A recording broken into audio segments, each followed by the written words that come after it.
Pagkatapos ko ng seminar, doon na po nagbago lahat. Kasi pagbaba ko po ng building, nakita ko po yung bata, naka-Toyota Fortuner pala. Imagine para po kung sinampal mula ulo sa buho hanggang paa. Imagine yung sitwasyon na. Tingnan nyo mabuti Pisor ng SM. Lahat ng tawag sa akin ay, Sir. Nakabarong. With all my pride. Tama, ganyan. At huwag ka. 2 kurso natapos. Hindi nyo na itatanong, economist po ako. Ang course ko po ay katulad ni former President Gloria Macapagal-Arroyo, ekonomista.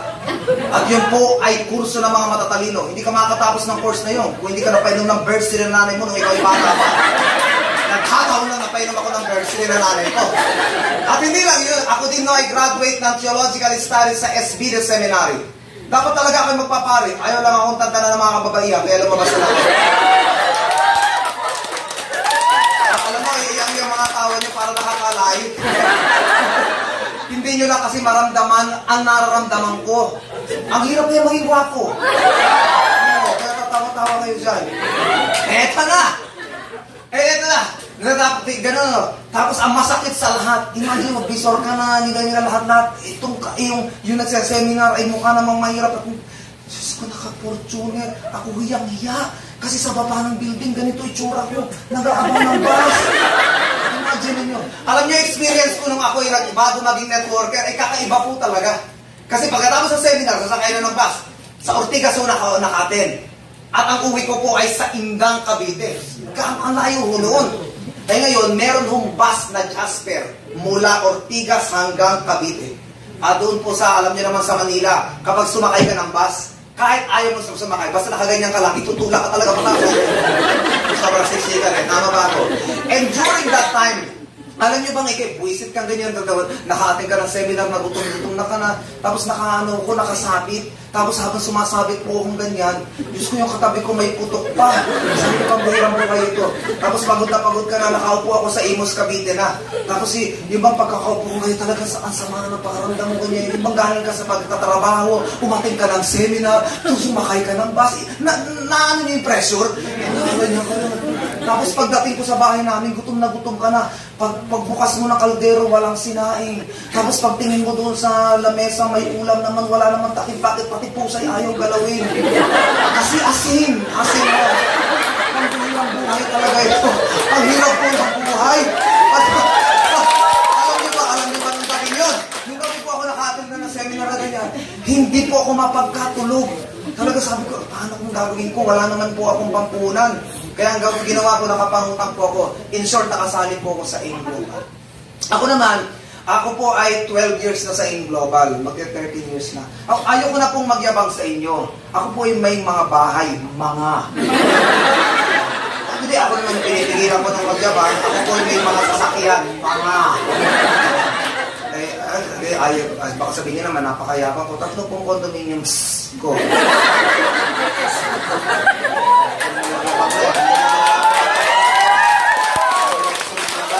Nakabili ko ako ng 2 farm. Ayan. Tapos ako po ay nakabili ng 3 commercial lot sa lupa.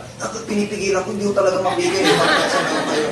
Sige, rito na lang. Para makarelate kayo, magpakita na lang ako ng mga ilang pictures ko na nangyari sa akin sa AIM Global, yung mga highlights lang. Hindi ko nalalahatin. Kasi pag nilahat ko po lahat ng bansang pinuntahan ko, mga resulta ko, hindi na ako tayo matatapos dito. Hanggang bukas na po yun. Alam niyo pa sa record ko ngayon, meron na po akong 56,000 pictures. Gusto niyo makita lahat? Ito na lang. Yan. Hindi ko ito papakita para magyabang. Although mayabang naman talaga. Ayan. Yan, mabuti yan. Yan. Yan. Mga po yan. Nasaan ang clicker? Ayan, itong buha po. Palain mo nagkaganyan ang buhay niyan. Dati na naman dupayan. Ito mo naman ang forma. Wala na makakakain ng 3 guys sa araw na yan. Sana ko babanat. Saan yun? Down. Yan. Ito po ay kuha sa Acropolis. Yan po ay sa Athens, Greece. First time ko po nakakita ng isang structure na matanda pa kay Jesus Christ na hanggang ngayon buhay pa. Yan. Ayan, ito po ay sa Algina. Ayan. Ito po, the fastest bullet train in the world. Ayan, sa Grizzly po yan. Ito po ang Colosseum. Ayan. Yung mga sa mga gladiator, di ba dyan yan? Ito po yung simbahan na puro marble. Ayan. Ito, sa Milan po yan, sa Milan. Ito naman po sa South Korea. Ayan. Ito, mga downlines ko po yan. Akong pinakamagaling mag-English yan.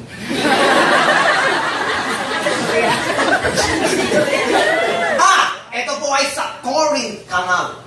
Ayan. Ito po ay 100 years in the making. Imagine mo kung gaano katindi ang project na yan. Hinukay na hinukay. Kasi pag inikot mo yung isang buwan, ang ginawa, biniyak po yung bundok na yan. Ayan. Ito po ay sa Corinto. Diyan po sa Bible, di ba may nakalagay? A letter of St. Paul to the Corinthians. Ayan. Ibig sabihin, si Pablo ay nakatapak sa Corinth. Si Mike Macron nakatapak din. Hindi na lang nangaral. Ayan, ito, sa Bato Cave. Ayan, ito po yung sa Venice. Yung mga nagbugundola. Di ba mayayaman lang mga nagagawa yan? Ay, mga Italiano, inuusan ko lang yan. Dali! Ito po sa Notre Dame. Yan. Dito po nakalibing si Saint Mark. Yan. Nakita ko po yan. Sa Venice. Yan. Ito po ang Sistine Chapel. Sa Vatican Museum. Okay? Ito po ay sa Switzerland.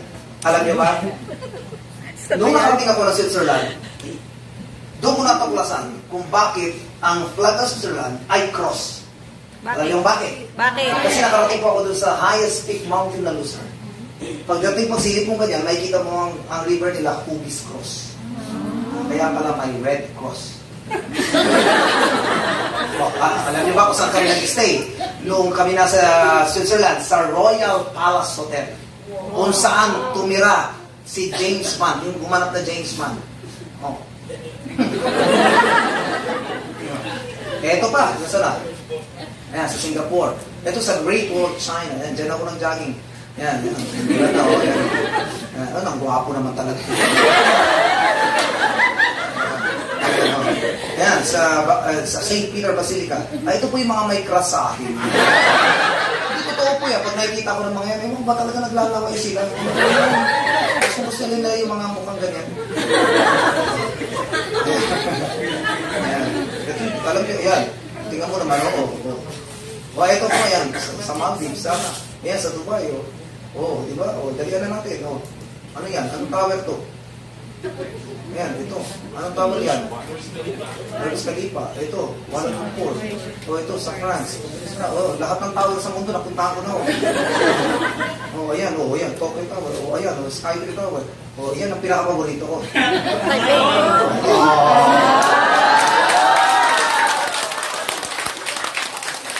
Alam mo, tumakbo lang ako dyan. Kwento nga ni Jigs. Alam niyo ba sa immigration? Kasi lagi ko nasa Taiwan. Sir, anong gagawin mo sa Taiwan mo? Aalis ka na naman. Sabi ko, kakain ng soup. Saka tatakbo. Ganun. Sige, sarap ng buhay. Ayan, dati yung illegal ko. Ayan, sabi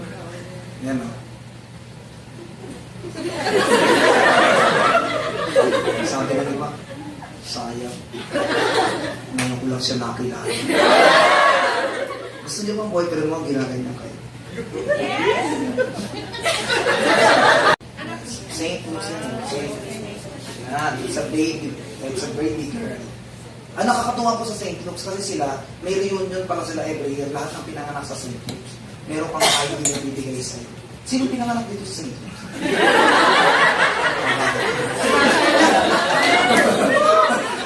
Meron silang reunion. Mga ano lang talaga yung mga well-off family ng sa nila ababilang ako. Lahat ay dahil sa inyo.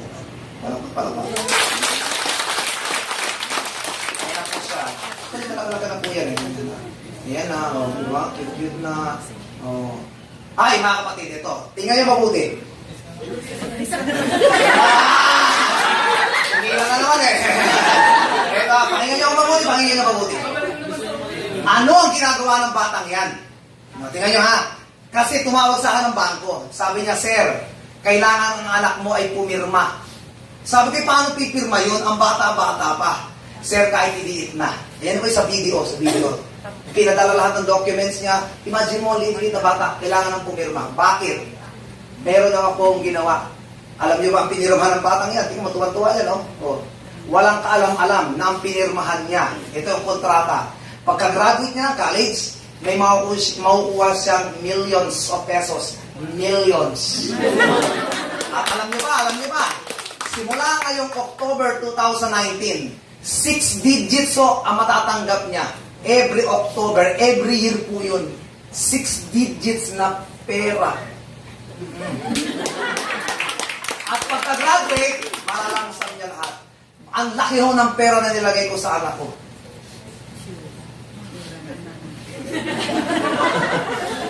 At ito, hindi pa tapos yan. Wow. Di ba meron na naman? Ay, masipag talaga. Alam nyo ba? Nung nanganak yan, ito, nakapanganak na ulit yan eh. O yan, it's a girl again. Ayan. So naman, alam nyo ba nung mga nanganganak siya, normal na po siya eh. Nung una CS, tapos normal siya. Alam mo nung mga anak yan, binubulungan ko. Mami, after ilang araw, gumana ulit tayo ah. Sabi naman sa akin, sige. Ito lang po yung family ko. Alam mo yung transformation na ginawa sa akin ng Global. Ito masarap ko na sa Global. Kasama ko sila lagi, sa anong pasyalan, ang dami kong oras. Tapos nakita ko yung paglaki ng mga bata. Sobrang saya ko po bilang tatay. At masaya ko maging tatay kapag mayaman ka. Sobrang saya ko na maging tatay.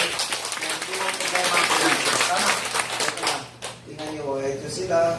O, yan po kami ngayon. O, yan. Ito mo, sexy na ulit ni Mrs. Alam nyo na, ha?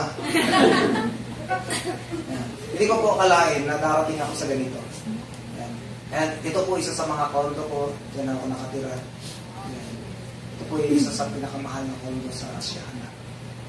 Na nakatira dyan talaga mga kapita-pitatan lang. Yan. Tingnan nyo. Yan. Wow! Diba?